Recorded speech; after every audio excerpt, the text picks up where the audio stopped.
Hello friend, I am Balwant Singh, Assistant Professor in the Department of Electronics and Communication Engineering, IMS Engineering College, Ghaziabad, which is affiliated with Dr. APJ Abdul Kalam Technical University, Lucknow. In the last lectures, we had discussed about the discrete time Fourier transform and its properties, continuous time Fourier transform with properties, Fourier series, continuous, of course, continuous and discrete time for both Fourier series and with the along with the properties. In these lectures, we will discuss about the discrete Fourier transform. Discrete Fourier transform. There is a difference between DTFT and DFT. Okay, so you have to understand DTFT. हालांकि जो आपका DFT है ये आपका DTFT से ही आया है. देखो हमने दो चीज़ें पढ़ी थी DTFT में. जब हम किसी भी डिस्क्रीट टाइम सिग्नल का फोरियर ट्रांसफॉर्म लेते हैं तो जो आपका स्पेक्ट्रम आता है वो कॉन्टिन्यूअस होता है. मीन्स कोई आपका सिग्नल डिस्क्रीट टाइम सिग्नल है. अगर हम इसका DTFT लेते हैं, सपोज करते हैं, तो जो आपका उसका स्पेक्ट्रम आता है, एक तो क्या आता है, कॉन्टिन्यूअस आता है. सेकंड क्या है, सेकंड प्रॉपर्टी क्या है इसकी, सेकंड प्रॉपर्टी ये है -π to π, ये पीरियोडिक होता है. तो दो बातें हैं. First one is this is continuous, दूसरा क्या होता है, पीरियोडिक होता है. अब इसी सिग्नल को फिर हम सैम्पलिंग ले लें. अगर जो आपका सिग्नल दिया हुआ है, स्पेक्ट्रम आ गया, स्पेक्ट्रम आएगा, पीरियोडिक होगा. पीरियोडिक सिग्नल की खास बात क्या होती है, it start from minus infinite and terminate at the plus infinite. Okay, तो इनफाइनाइट ड्यूरेशन का होता है. तो अगर हम इसी सिग्नल का फिर सैम्पलिंग ले लें तो क्या बन जाएगा, आपका डिस्क्रीट टाइम सिग्नल बन जाएगा, लाइक दिस मैनर.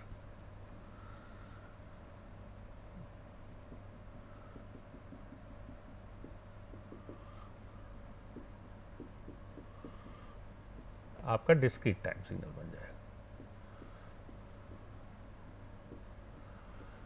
और फिर अगर हम इसका फोरियर ट्रांसफॉर्म लेते हैं तो आपका क्या आता है, DFT आता है, discrete Fourier transform. This is the basic concept of the Fourier transform, discrete Fourier transform. So let's start with some mathematical representation of this concept. Suppose you have a signal xn. xn क्या है, आपका 0 है इस interval से बाहर, 0 से n-1. Means जो आपने xn लिया है, suppose this is the xn, ये इसकी लेंथ इतनी है, इसके आगे क्या है, ये यहाँ से इधर 0 है, यानी इसकी लेंथ क्या है, n1 है. उसके अलावा ये क्या है, 0 है. एक पहला एजम्पशंस ये हो गया. Second assumption is discrete time signal का हम मान लेते हैं डिस्क्रीट टाइम फोरियर ट्रांसफॉर्म आपका xe⁻j ओमेगा है. सेकेंड थिंग, दो बातें हो गई. तीसरी बात, अगर हम xn का फोरियर ट्रांसफॉर्म निकालेंगे तो पीरियोडिक सिग्नल निकलेगा. ठीक है, तो जाहिर सी बात है, इससे पहले अगर एक चीज़ समझने की कोशिश करो, अगर यही आपका डिस्क्रीट टाइम सिग्नल है, ये वाला डिस्क्रीट टाइम सिग्नल है, इसी को हम एक पीरियड के लिए बार बार रिपीट करें. मीन सपोज करो ये आपने पीरियड मान लिया n, इसी को हम बार बार रिपीट करें. ठीक है, इसी को हम बार बार रिपीट करें, तो with the help of this signal you are able to generate एक पीरियोडिक सिग्नल. ठीक है, एक डिस्क्रीट टाइम सिग्नल्स को बार बार आप रिपीट करते जाओगे, आपका एक पीरियोडिक सिग्नल जनरेट हो सकता है, जिसको हमने मान लिया x⁻n. जो पीरियोडिक सिग्नल आपका जनरेट हो रहा है उसको x⁻n मान लिया. अब यहां पे समझने वाली बात है कि ये x⁻n जो है इस पीरियड के लिए इस xn के बराबर होगा. ओके, जो आपने एज्यूम किया है, चूंकि आपने xn ही को तो एक्सटेंड किया है, तो अगर आपका xn बार बार आप रिपीट कर रहे हो तो आपका क्या होगा, उस ड्यूरेशन के लिए x⁻n और xn बराबर होंगे. Okay, for interval 0 to n-1। 0 to n-1 का मतलब ये हो गया कि लेंथ कितनी होगी, कैपिटल N होगी। ठीक, दो बात। तीसरा कंसेप्ट ये हो गया। चौथी बात ये है कि if you have a signal, periodic signal, तो हम उसको फोरियर सीरीज कोफिशिएंट के टर्म में रिप्रेजेंट कर सकते हैं। We are able to understand what is the Fourier series coefficient. ये हमने discrete time Fourier series representation में हमने देखा था। तो जहां पे Fourier series coefficient is represented at a K equal to 1/n summation for a period. जैसे पीरियोडिक सिग्नल है तो पीरियोडिसिटी उसकी कितनी है, कैपिटल N है, x tilde n e की power minus j k twice pi capital N by n। This is the basic mathematical representation of Fourier coefficient of discrete time signal, of discrete time periodic signal. ठीक, एक बात तो ये हो गई। अब देखना हमको समझना ये है कि फॉर ए पीरियड जहां पे आपका x tilde n x n बराबर है, कौन से पीरियड के लिए बराबर है, 0 से लेके n-1, तो you can write A K equal to 0 to n-1, x tilde n की जगह क्या आ जाएगा, x n आ जाएगा। ठीक, so these set of coefficient comprise the DFT of xn, simple. So we are able to understand that the DFT of xn is usually denoted by, अगर आपका xn denoted by x tilde k, then x tilde k will be Fourier series coefficient of AK। AK किसके लिए है, आपका x tilde n के लिए है, लेकिन पीरियड कितना है, सिंपल सा, जो आपका शुरुआत में xn जिसके लिए आपने डिफाइन किया था। ठीक, 1/n k equal to 0 to n-1 xn e की power minus j k twice pi by n into, जहाँ पे k की वैल्यू क्या है, 0 से लेके n-1। And this is the mathematical representation of A signal जिसका कि हमको DFT लेना है। तो xn की अगर आपको DFT लेना है, you can represent by this equation. And यहाँ पे आप समझना है हमको, चूंकि इनवर्स DFT भी निकालना है, तो with the help of the x, जो आपका फोरियर सीरीज का कंसेप्ट है, उसी को अगर हम अप्लाई कर दे तो then we are able to get xn equal to k equal to 0 to n-1 x tilde k e की power j k twice pi by n into n। सिर्फ ये चीज़ हमको थोड़ा सा ध्यान में रखना है। तो this is the mathematical representation of DFT of A signal. Important point is DFT अच्छा इसलिए है क्योंकि इसके पास दो एल्गोरिथम हैं जो DFT के कैलकुलेशन को फास्ट बनाते हैं। That is the fast Fourier transform. DFT के पास एल्गोरिथम्स हैं जो इसको फास्ट बनाते हैं, कैलकुलेशन फास्ट बनाते हैं। That is a fast Fourier transform. Fast Fourier transform के पास दो एल्गोरिथम है, that is decimation in time, decimation in frequency. ये अलग सब्जेक्ट की बात है, डिजिटल सिग्नल प्रोसेसिंग की बात है, वहाँ पे हम बाद में देखेंगे। सो DFT को समझने के लिए यहाँ पे हम चूँकि क्या है आपका ये there is a close relationship between the discrete time Fourier series and transform. So to better understand let's assume, या इसकी प्रॉपर्टी भी हम बोल सकते हैं कि n इज ग्रेटर देन और इक्वल टू n1। तो अगर आपका जो n है, अब यहाँ से हमको समझना पड़ेगा, एक आपका सिग्नल है डिस्क्रीट टाइम सिग्नल, ये आपका सपोज करो डिस्क्रीट टाइम सिग्नल दिया हुआ है, ठीक है। ये इसकी जो लेंथ है वो n1 है, लेकिन जो हम इस डिस्क्रीट टाइम सिग्नल से जो पीरियोडिक सिग्नल बना रहे हैं उसकी पीरियोडिसिटी n1 नहीं है, वो कैपिटल N है, ठीक है, वो कैपिटल N है। So you have to understand that periodicity capital N है, लेकिन जो सिग्नल दिया है डिस्क्रीट टाइम उसका ड्यूरेशन कितना n1 है। तो इन दोनों केसेस को समझने के लिए अगर कैपिटल N की वैल्यू यानी periodicity is greater than n1, so x tilde k equal to 1/n x e की power j twice pi by n DFT of x, ठीक है। तो यहाँ पे इसका मतलब क्या हुआ, DFT corresponds the sample of XE की पावर j ओमेगा। कैसे? जब हमने सैंपल लिया है at every 2 pi by n, okay, and this equation leads us to conclude that xn can be uniquely represented by sample xe की power j omega. दो हमने जो पहले लेक्चर यहाँ पे हमने ये बात करा था, जो हमने बात करा था कि इसी सिग्नल का हम सैंपल ले रहे हैं, ठीक है। दूसरी बात है, अगर हम यहाँ पे let us consider a sample of जो आपका DTFT xn का DTFT है, जिसको आपने xe की पावर j ओमेगा से रिप्रेजेंट किया है, taken for every 2 pi by m, जहाँ पे capital M is less than n1, so these sample correspond to more than one sequence of duration capital N1, जो आपका एक्चुअल सिग्नल है उसका जो ड्यूरेशन है। तो इसको समझने के लिए suppose we have 2 signals, first one is x1n, जो आपका 0th इंस्टेंट पे 1 डिफाइंड है, 1 पे -1, 2 पे 0 2। Second one you have another signal x2n, जो क्या है यहाँ पे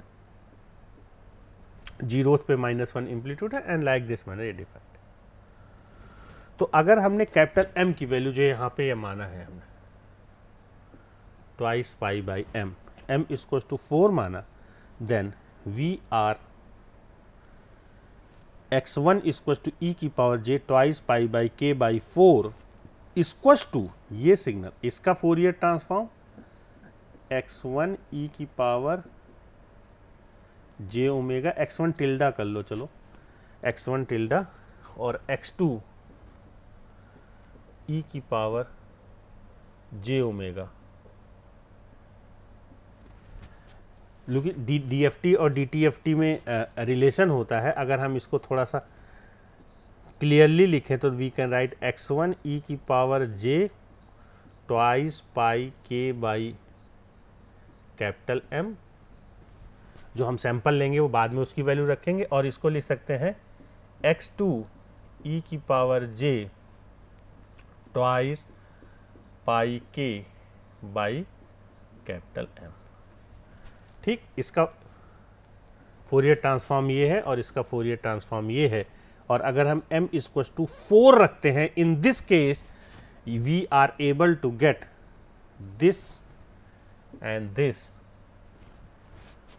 फोरियर ट्रांसफॉर्म क्या है, सेम आएगा for all values of it. To better understand let's have example, जो आपका xn है, कहाँ से कहाँ तक, 0 से लेके l-1 तक 1 डिफाइंड किया गया है। इसका हम DFT निकालेंगे, कैपिटल N पॉइंट DFT निकाल। यहाँ कैपिटल N की वैल्यू अभी दी नहीं हुई है उसको निकालने से पहले हम इसका फोरियर ट्रांसफॉर्म निकालते हैं, ठीक है। फिर उसके बाद सैम्पलिंग ले लेंगे, पहले जो हमारा कंसेप्ट है उसके हिसाब से इसका फोरियर ट्रांसफॉर्म निकालते हैं, DFT निकालते हैं सॉरी, और फिर जो मैथमेटिकल रिप्रेजेंटेशन है उससे भी निकाल सकते हो आप। तो सिंपल है, इसका अगर हम x ओमेगा निकालेंगे, फार्मूले में हमने रखा and we are able to get this value. इस तरह के इक्वेशन हम पहले भी कर चुके हैं, सिंपल। xn की जगह 1 रखा, कहाँ से कहाँ तक, 0 से लेके l-1 तक, 0 से लेके l-1 तक फार्मूले रख दिया, we are able to get this value. और इसका मैग्नीट्यूड अगर और फेज रिस्पॉन्स अगर हम ड्रॉ करेंगे तो magnitude response will come like this manner and phase response will come like this manner. DTFT में हम लोगों ने प्रोसीजर पूरा पढ़ रखा है। अब देखो यही सिग्नल है इसी सिग्नल को हम क्या लेना है, हमको सैम्पलिंग करना है। इसी सिग्नल की क्या करनी है, हमको सैम्पलिंग करनी है। कैपिटल N पॉइंट DFT निकालना है तो क्या क्या लेना पड़ेगा, एक पीरियड में नंबर ऑफ सैंपल्स कितने लेने पड़ेंगे, कैपिटल N लेने पड़ेंगे। जो हम यहाँ पे कैपिटल N पॉइंट DFT की बात करते हैं तो कैपिटल N मतलब जैसे आपका यहीं पे हमको समझना है, कैपिटल N का मतलब अगर आप एक पीरियड के अंदर, जैसे ये आपका एक पीरियड है, सपोज करो ये आपका एक पीरियड के लिए डिफाइन किया गया, कितने नंबर ऑफ सैंपल्स आप लेते हो, सपोज करो इसके लिए आपने 1 2 3 4 5 6 7 8, अगर n 8 सैंपल लिए हैं तो कैपिटल N की वैल्यू क्या हो गई, 8 हो गई। अगर यहीं पे आपने 16 लिए हैं तो कैपिटल N की वैल्यू क्या हो गई, 16 हो गई। तो क्या हो जाएगा, अगर कैपिटल N की वैल्यू 8 लिया है तो हो जाएगा 8 पॉइंट DFT, और अगर 4 लिया है तो 4 पॉइंट DFT, और अगर 16 लिया है तो 16 point DFT। This is the main concept of the capital N। तो इस क्वेश्चन में जनरलाइज कैपिटल N ही लेना है। तो यहां पे evaluated at the set of capital N equally spaced frequencies omega के equals to twice pi k by N.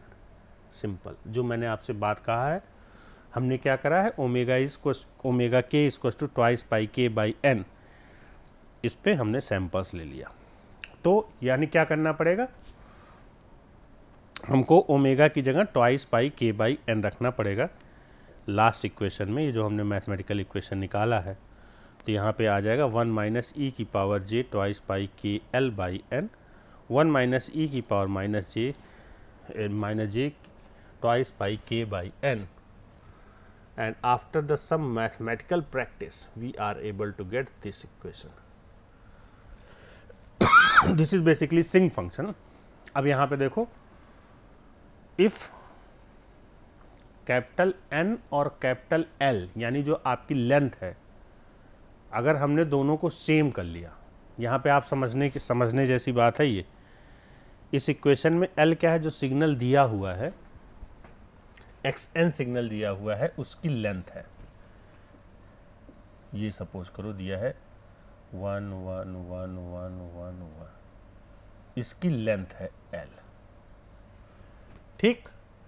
और इसका जो स्पेक्ट्रम आ रहा, सपोज करो ये स्पेक्ट्रम आ गया, ये आ गया,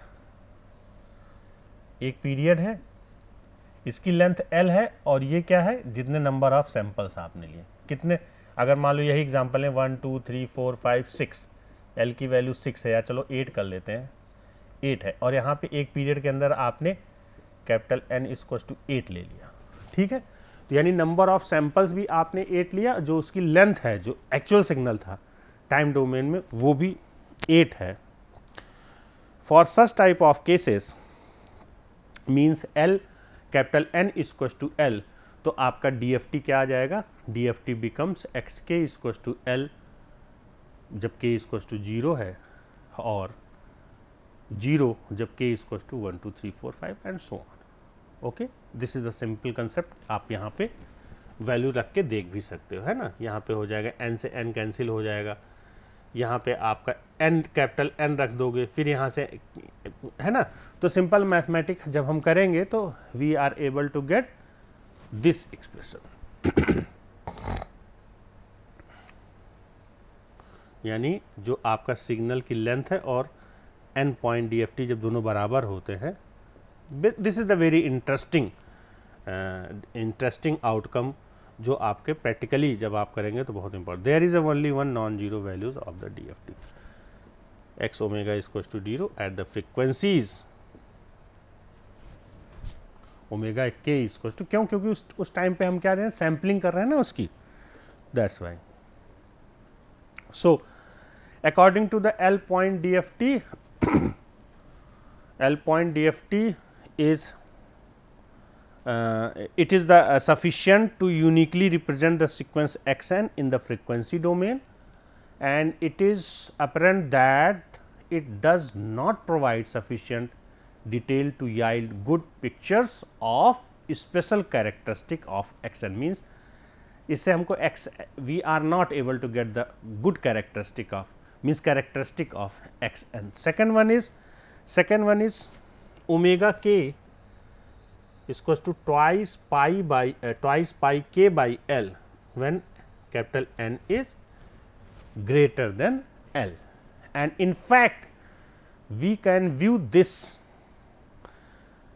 computation as expanding the size of sequence from L point to N point. यहाँ पे कैपिटल L और कैपिटल N के बीच में डिफरेंस आपको समझना है, points by appending n minus l zeros to the sequence xn, that is zero padding. Means in the last here हमको अगर दोनों की लेंथ बराबर करनी है, मान लो कैपिटल N की वैल्यू आपकी बड़ी है और उसको इसके बराबर करना है तो जीरो पैडिंग करना पड़ेगा, ठीक है।